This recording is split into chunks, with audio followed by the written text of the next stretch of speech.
Alexandrie, Alexandra. C'était Claude François, décédé il y a déjà un bon bout de temps. Il a été électrocuté, il prenait une douche, mais il a touché une lampe électrique. Et il a fini par décéder à l'âge de 39 ans. Alors nous allons maintenant parler finance dans le magazine Écosphère, comme tous les jeudis à 18h10. Il est 18h13 minutes. Et nous allons parler de financement alternatif avec notre invité, M. Jalel Barramdan. Bonsoir, Si Jalel. Bonsoir, Salman. Alors, Si Jalel, nous allons parler de financement alternatif. Le financement, on connaît, mais le terme alternatif est de plus en plus utilisé, rajouté un peu à toutes les sauces. On connaît surtout le courant alternatif, Oui. on vient de parler, mais là, il y a aussi les médecines alternatives, le tourisme alternatif, etc. Pour revenir au financement, on nous a toujours appris qu'il est obtenu à travers une intermédiation financière, soit auprès des banques ou auprès de la bourse, alors que certaines théories admettaient qu'une entreprise pourrait se financer directement auprès d'investisseurs, sans pour autant passer par une banque. Et apparemment, vous êtes de ceux qui valident cette théorie. À l'heure où la désintermédiation numérique redessine les règles du jeu, qu'est-ce que la finance alternative et comment transforme-t-elle le financement de projets par rapport au schéma, disons, conventionnel ou classique?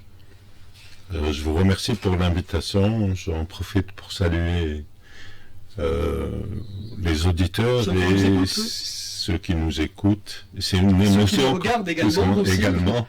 Et qui nous étant changé, c'est quand même une émotion d'être ici. C'est une radio qui nous a accompagnés et qui nous accompagne toujours. Ceci étant dit, oui. Le financement alternatif, c'est justement cette finance qui a des fondements théoriques, comme vous venez de le dire, et qui a connu un boom, un grand développement dans les années 2000. Notamment après 2008, où il y a eu vraiment une crise de confiance entre l'épargnant et le consommateur. C'était, rappelons-le, la crise des subprimes. La crise des subprimes et le système tel qu'il était, ou tel qu'il est toujours, et tel qu'il est depuis des 15 siècles au moins, on va dire les choses comme ça. La banque est née en 1200 à peu près, telle qu'on la connaît aujourd'hui. Donc, cette crise a laissé des gens sur la route, sur le bas-côté. Sur le bas-côté, oui. Des gens qui n'étaient pas forcément chômeurs et qui n'étaient pas forcément démunis, mais qui, par des effets de cette crise, se sont retrouvés sur le bord du chemin, donc à ne pas pouvoir ni financer des projets, ni même financer leur quotidien, ce qui est encore pire. Sont nées des initiatives. Donc la finance alternative, en fait, est née pour répondre à un besoin, comme toutes les entreprises, et le besoin était de remettre des gens qui sont restés sur le bord de la route dans le circuit conventionnel. Et c'est ça, c'est un peu un peu opposé à la logique de alternatif. C'est-à-dire, dans tous les cas de figure, on ne reste pas toujours dans l'alternatif. L'alternatif est un pont pour arriver à réintégrer le circuit normal à un certain stade de maturité ou après un avancement. D'ailleurs, excusez-moi de vous interrompre, Si Jalel, moi j'avais intitulé la thématique de cette émission « La finance alternative substitue ou complément à la finance classique ». Je crois que c'est ça. Vous voulez répondre à ma question? Oui, c'est un peu les deux en fait. C'est un peu les deux. Elle complète pour se substituer dans une certaine période pour que l'intégration, l'inclusion, ce qu'on appelle l'inclusion, se fasse dans les meilleures conditions. Et que ce soit pour des individus, des collectivités, des associations ou des entreprises, la logique est la même. C'est-à-dire, vous ne correspondez pas au volet normatif et prudentiel de la finance conventionnelle, notamment les banques, parce que il faut pas il ne faut pas blâmer les gens pour ceux qu'ils ne sont pas. La banque, blâmer les banquiers. Les banquiers sont la banque d'une façon générale. Vous le savez, vous êtes un ancien, et comme beaucoup de gens le savent, est un secteur hyper régulé. Oui. C'est hyper normé. Donc la marge de manœuvre en définitive, quelle que soit votre motivation et votre bonne volonté et les valeurs que vous portez, reste toujours restreinte. La finance alternative est née en dehors de ce carcan, on va appeler les choses comme ça. Elle est née en dehors de ce carcan dans l'objectif de mettre les gens, de les garder dans le circuit d'une manière ou d'une autre, et de permettre à des projets d'avancer et d'arriver à un stade de maturité où ils peuvent avoir le choix de se financer. Ils peuvent rester sur un circuit alternatif, mais ils peuvent aussi intégrer le circuit. Et ils intègrent généralement le circuit normal, y compris les banques elles-mêmes, les néobanques qui deviennent des banques. C'est quelque chose de très très courant dans notre monde. Ou bien des plateformes qui deviennent des fonds d'investissement, etc. Ils rentrent dans un marché régulé, on appelle ça. Donc c'est un chemin.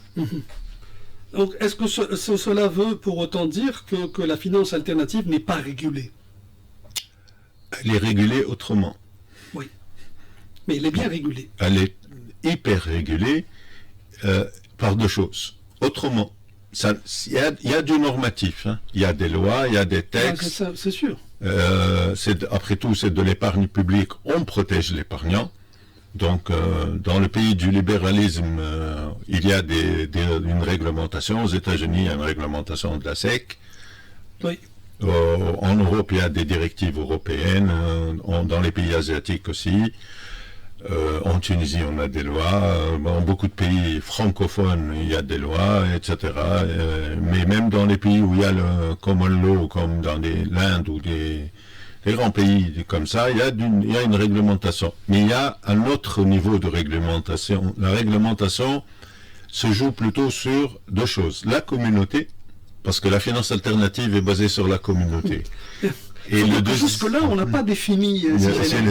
Alors la finance alternative, justement, c'est très très simple. Oui. C'est tous les modes de financement qui naissent et évoluent en dehors du circuit conventionnel. C'est un moins... Voilà, dès que vous voyez conventionnel réglementé, c'est tout ce qui se fait en dehors, ou tout ce qui est né en dehors aussi qui est arrivé. Je ne sais pas, on peut le dire, mais l'autre fois on parlait en off du leasing qui est né en dehors des circuits réglementés en Tunisie. Oui. Et qui a été réglementé ultérieurement une fois qu'il a prouvé son efficience. Ou le factoring aussi, ça a été la même chose. Il a fonctionné pendant des années avant que la loi ne vienne encadrer. C'était quelque chose d'inédit, si je l'ai. C'était quelque chose quand même de nouveau par rapport à l'environnement tunisien, je veux dire. C'est l'œuvre d'une personne qui a osé le faire. C'est Ahmed Abdelkavi, que nous saluons. Et il y a même aujourd'hui, vous savez, il y a des petites initiatives qui n'ont pas cette envergure, mais qui ont cette logique-là et qui peut-être aboutiront à une réglementation. Quoique, si j'allais encore une fois, le leasing n'est pas vu d'un très bon œil. Excusez le terme en arabe, hein, dans le sens où on y recourt de plus en plus, mais on déplore un peu, disons, son coût qu'on trouve excessif. Oui, c'est exactement le cas de la microfinance. Oui, la microfinance. La microfinance aussi est un mécanisme de finance alternatif. Quand il est excessivement cher. Quand il est né là où il est né au Bangladesh, c'était de la finance alternative. Oui. C'était, je te donne un prix, le prix Nobel, Mohamed Younes, qui a fait Gramis Bank. Ce n'était pas une banque conventionnelle. Hein. Non. Elle donnait des crédits sans garantie réelle et hypothécaire. Il y avait une garantie morale. Et cette garantie morale-là, c'est la garantie qui fait fonctionner toute la finance alternative. Donc, je vous avais parlé de la communauté. Oui. Ah oui, c'est la communauté et c'est les valeurs qu'il y a derrière. Oui. Vous êtes porteur de valeurs, on partage les valeurs, on peut se partager la communauté. on peut financer un projet. Nous ne portons pas les mêmes valeurs, ça ne peut pas marcher. Donc, en fait, c'est les valeurs qui servent de garde-fou. C'est un socle commun. C'est le socle commun, mais c'est des garde-fous aussi moraux et éthiques. Et c'est le marché qui sanctionne. C'est la communauté, parce que la finance alternative, encore une fois, est basée sur la communauté. Vous ne vous faites pas financer par une personne, vous vous faites financer par des milliers de temps en temps. C'est ça. Donc, quand vous vous amusez à ne pas respecter vos engagements, c'est pas un interlocuteur, c'est des milliers. Oui. Et les choses étant ce qu'elles sont aujourd'hui, donc en termes de les réseaux sociaux, etc., votre messe est rapidement dite, comme dirait le français. Oui. C'est vite fait, quoi. C'est vite fait, oui, oui. Donc, la blacklist, elle bouge toutes les minutes dans la finance alternative. Et contrairement à ce que croient les gens, c'est quelque chose de très très efficace. Aujourd'hui, vous allez en Angleterre, vous dites je voudrais bien prendre une participation dans la société X, et, les associations qui regroupent des plateformes peuvent vous dire attention. Hein. Non, ça, elle n'a pas bonne... Ça n'est pas bien noté chez nous. Et sur des éléments tangibles aussi. Et autre chose, dans la finance, on fait des due diligence, on fait de l'investigation avant de mettre des projets ou de propositions de l'évaluation.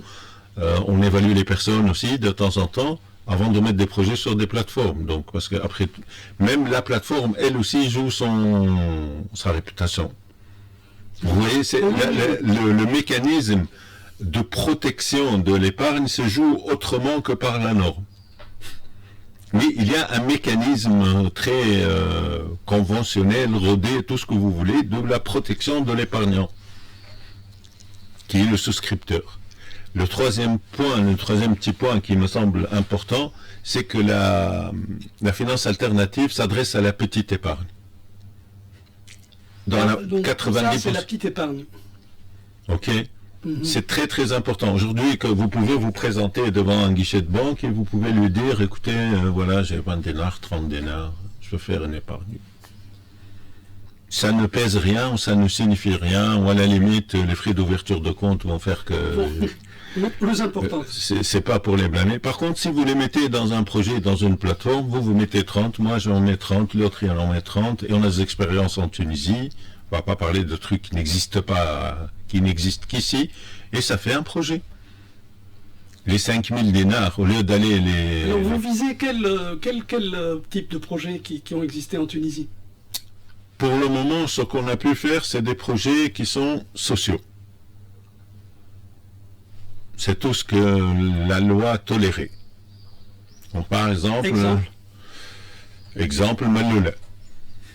Maloula, via des associations qui nous ont aidés, on a pu collecter de l'argent pour remettre en marche des entreprises sociales et solidaires. Je ne citerai pas les noms, mais ça fait qu'on a pu remettre en place 70-80 emplois directs et indirects. Oui, c'est quand même important. Et c'est une opération qui n'a pas été... C'est une opération qui a été pas beaucoup médiatisée, pour être honnête. Pour ne pas dire pas du tout. Des petits passages radio. C'est ça. Mais on a eu 1200 souscripteurs quand même.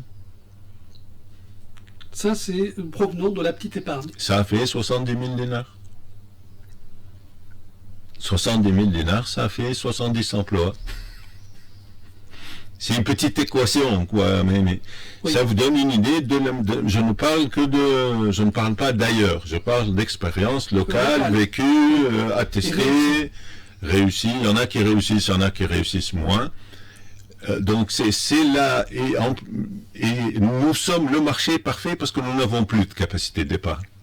Nous, Tunisiens, nous n'avons plus de capacité d'épargne. Donc, ça c'est clair, c'est un diagnostic je pense que la Banque centrale le dit, de 21 à 4%, c'est pas besoin de commentaires. Oui, c'est des chiffres.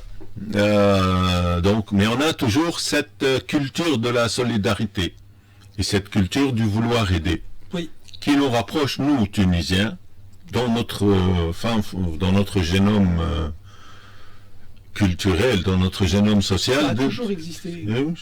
Comme je le dis, Rashka ou Remou, dans les mariages. Oui, c'est un projet, un mariage. C'est un projet, oui. Et c'est de plus en plus un projet.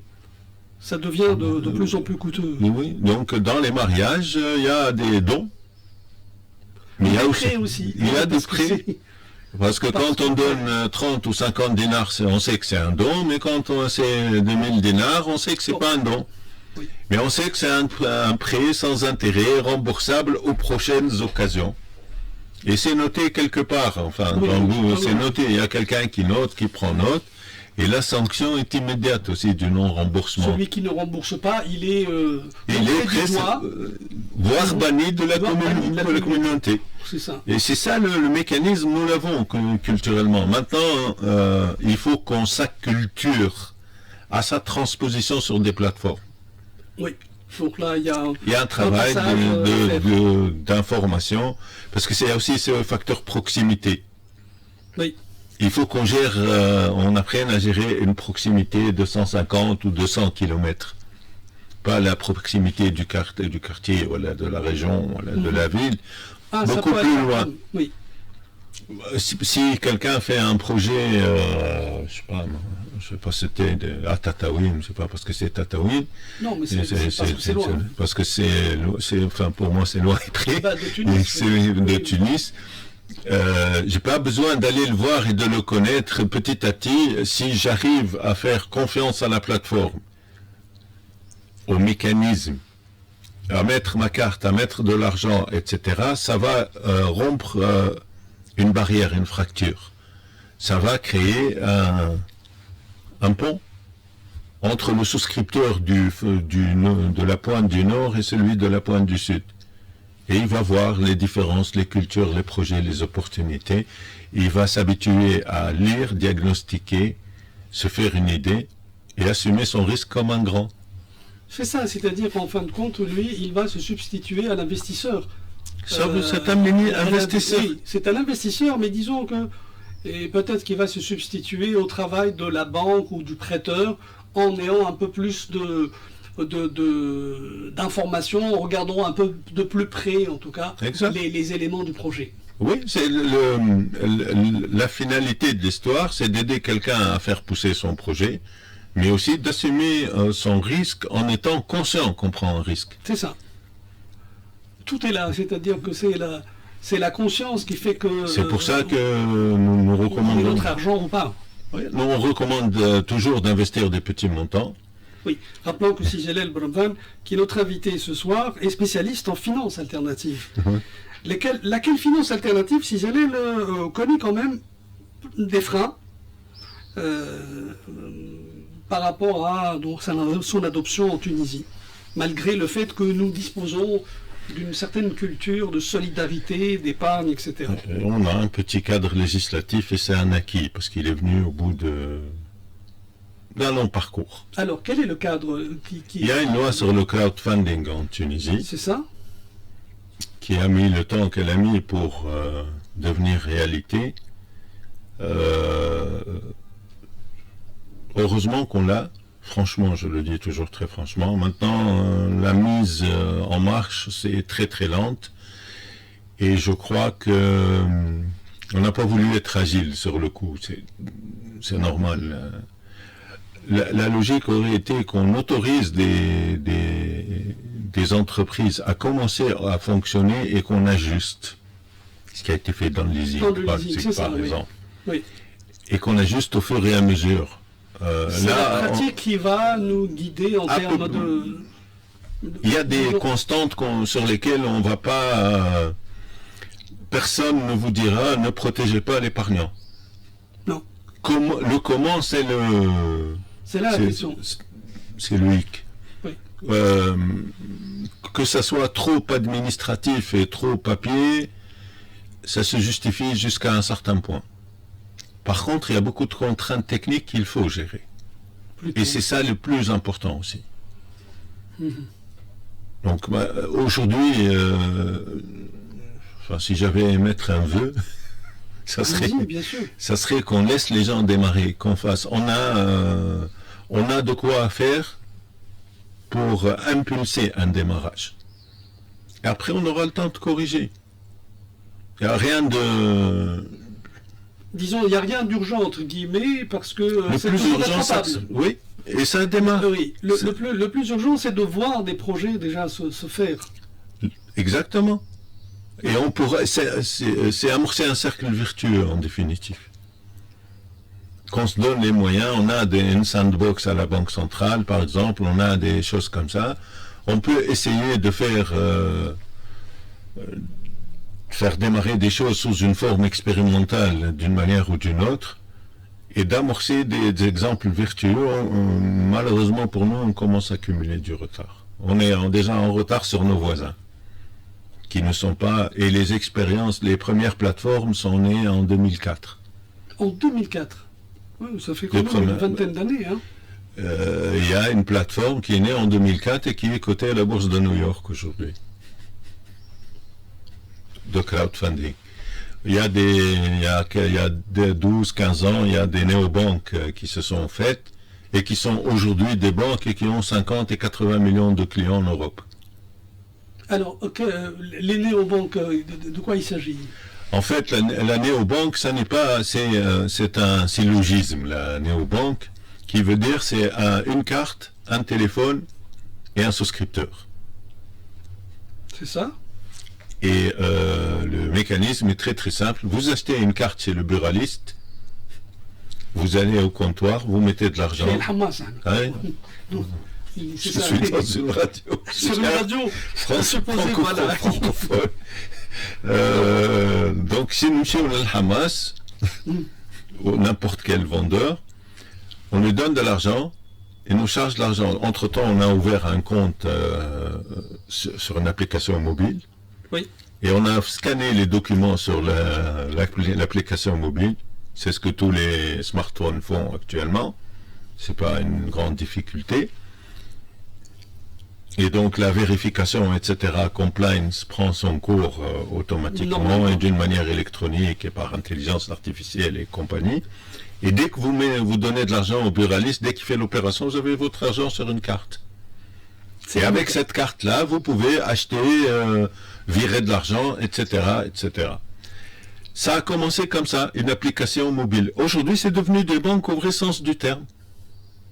Donc, c'est des banques qui vous donnent des crédits de consommation. Vous achetez de la banque assurance, vous faites ce que vous faites. À un certain moment, c'était des banques qui vous faisaient c'était des applications qui faisaient le change.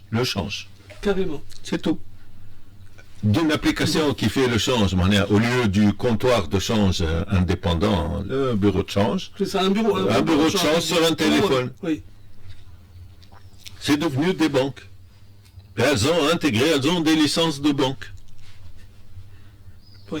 C'est un parcours, c'est vrai que c'est un parcours, c'est vrai qu'il y en a qui sont restés sur le carreau, c'est normal. C'est des startups. C'est normal. C'est des startups. Oui. Mais aujourd'hui, l'étudiant qui n'avait aucune chance en Europe d'avoir une carte bancaire, via ces applications-là, ces néobanques avaient une carte et pouvaient donc jouer, transférer de l'argent, etc., avoir tous les services le plus normalement du monde. Donc il y a eu des sociétés qui ont racheté des banques, il y a des banques qui se sont digitalisées, etc. Ça fait ce joli pot pourri qu'on ne veut pas avoir. Parce que nous avons un problème monstrueux en Tunisie. Nous avons 70% de la population qui est non bancarisée. Oui, d'ailleurs, notre ami Mahbiba Nasraoui Ben Brad, avec des chiffres, qu'on salue, avec des chiffres, là, quand on a parlé de la bancarisation, nous sommes très très en retard. Avec, je crois, 36% uniquement, oui, on a 69% uniquement de personnes qui ont des comptes bancaires. On a un autre chiffre qui est encore interpellant, pour ne pas utiliser d'autres termes. Nous avons à peu près 55% du tissu entrepreneurial qui est à moins de 3 opérations bancaires par mois. 55%. C'est une étude qui date de 2020 et c'est une étude de la MEF. Si mes souvenirs sont bons. Donc il faut intégrer tout ce beau monde-là. qu'on appelle l'inclusion. On parle d'inclusion financière. Il faut leur donner les moyens de pouvoir... Il faut que ça soit du concret. C'est ça le problème.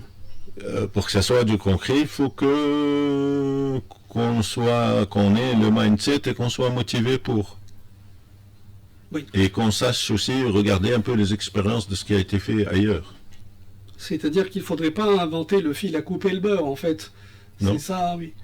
Non, mais très franchement, on peut regarder même en Afrique. Oui.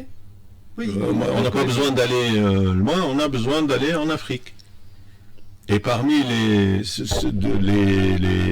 les entreprises les plus performantes dans l'absolu, ce sont des entreprises africaines. Vous pouvez regarder Time, TYME Bank en Afrique du Sud, qui elle aussi a commencé comme ça et est devenue une banque. Oui, les exemples sont là. Donc, Léa, il y a une question disons, de comment dirais-je, de pouvoir, de pouvoir politique, de décision politique, disons, au plus haut sommet, c'est ça ou non? Pourquoi ces freins au développement de ce genre de produits? À mon avis, on est quand même un pays très conservateur. Et culturellement ou non? Administrativement. Administrativement, oui. Plutôt.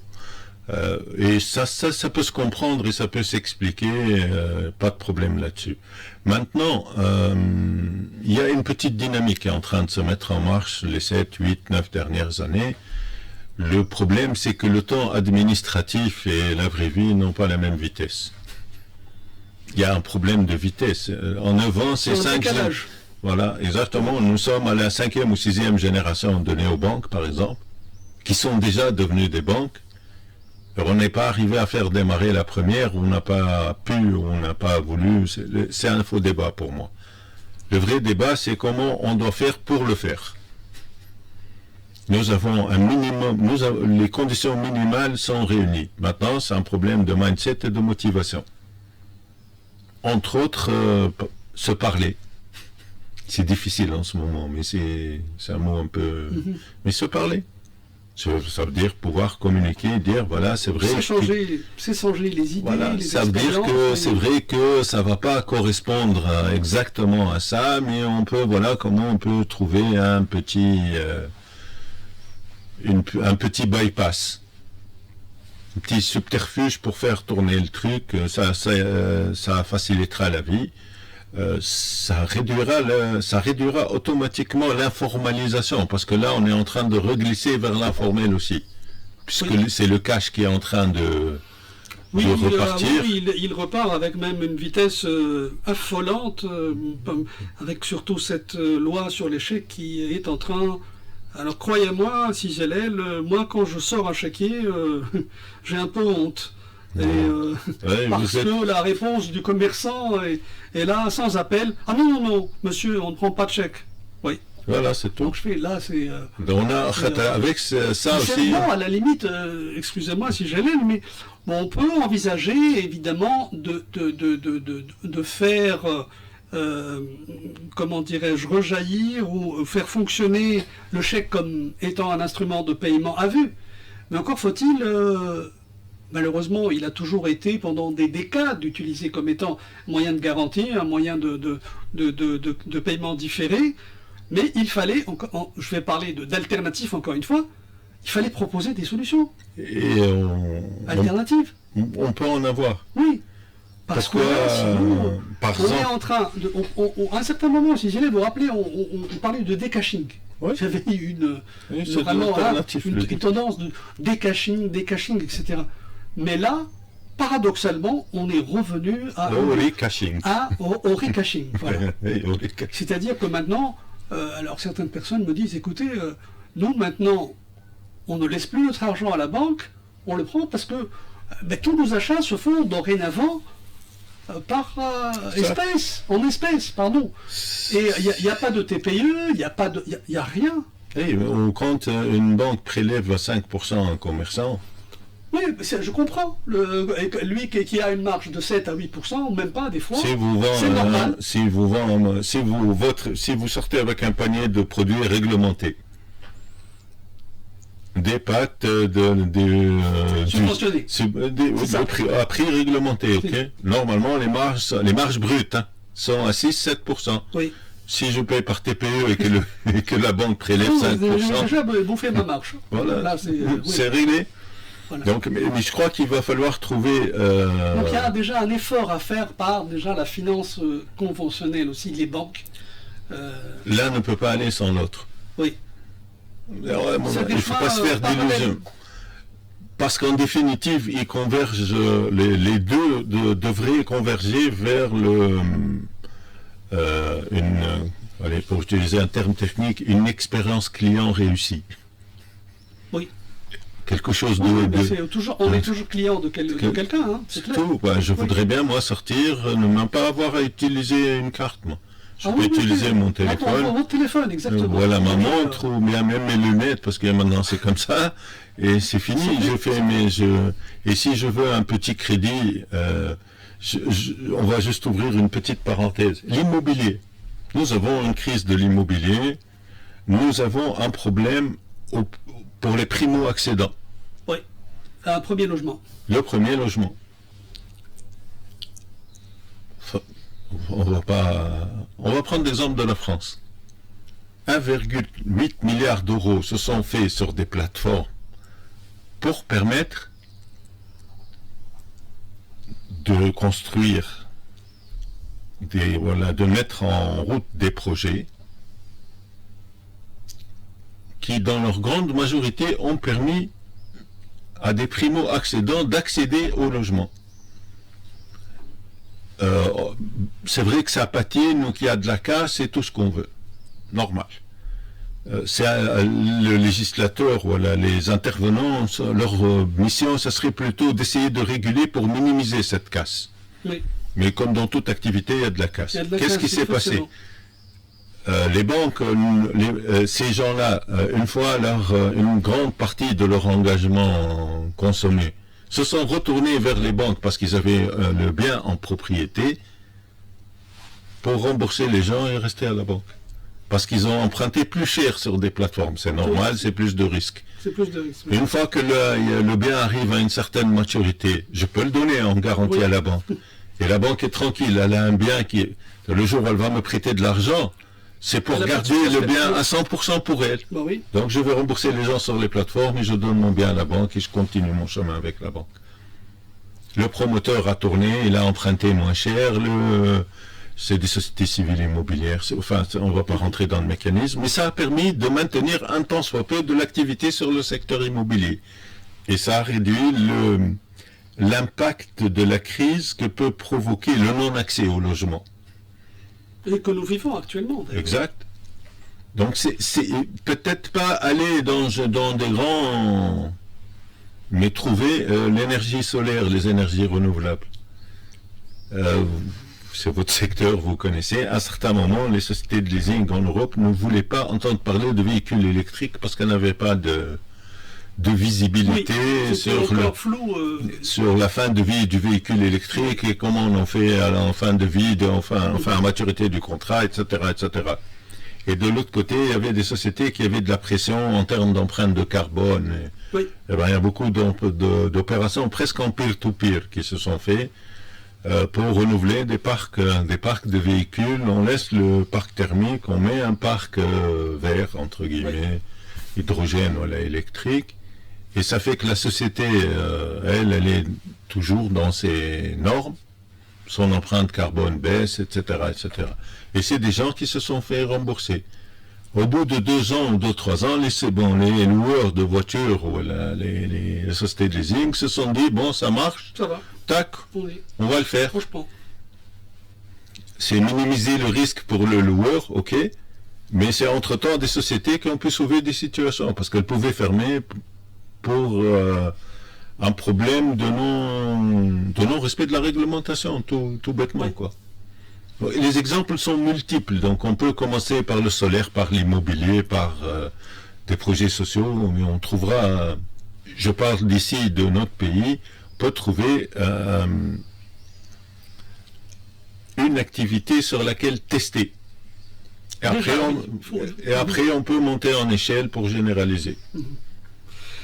Alors, le temps passe assez vite en votre compagnie, CGLL. Je crois que pour clôturer, moi je pense, à mon modeste avis, que cette intermédiation doit impliquer de nouveaux réflexes et surtout une culture financière. Je crois que c'est fondamental. Nous en avons besoin. Indépendamment de la... Nous avons besoin d'une culture financière. Quand on regarde, la loi sur le budget est un événement anodin en Tunisie. Le bilan d'une grande banque, voilà, c'est un événement anodin. Voilà, le changement d'une notation, voilà, oui, etc. C'est un événement anodin. C'est symptomatique d'un déficit de culture, en matière de culture financière. Et l'alternative ne peut s'implanter que s'il balise un terrain devant lui. C'est pour ça que je vous ai parlé d'acculturation, de transférer ce qu'on avait dans notre culture aux plateformes, et c'est comme ça qu'on arrive à développer une culture financière. C'est en acculturant les gens, en leur disant ce qu'on vit toutes les années de notre vie, de juin à septembre, pour l'affaire schématique. C'est ça ce qui va se faire 12 mois sur 12, mais pas que sur les mariages et les circoncisions ou des circonstances plus douloureuses. Familiales, oui. Mais sur des petits projets qui peuvent être même des projets dans notre vie quotidienne.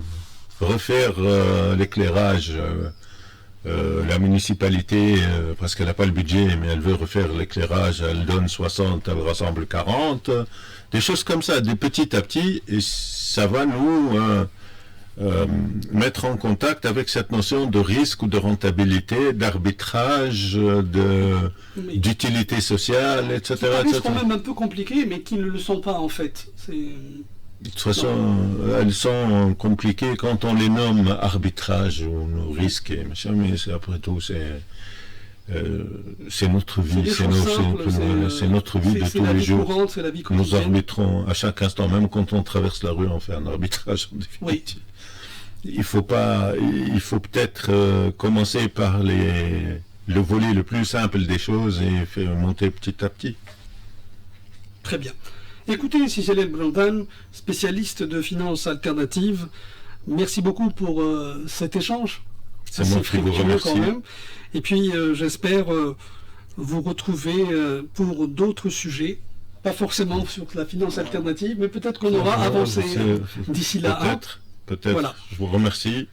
Merci à vous. Allez, je vous laisse là avec un dernier titre, celui des Temptations. Ça s'appelle Zoom. Et puis moi je vais tout d'abord remercier mes collègues Moued Abizid pour sa collaboration technique, Lim Talabelsi pour la réalisation digitale, et puis j'espère vous retrouver très bientôt, lundi prochain à partir de 17h, et je vous dis prenez soin de vous.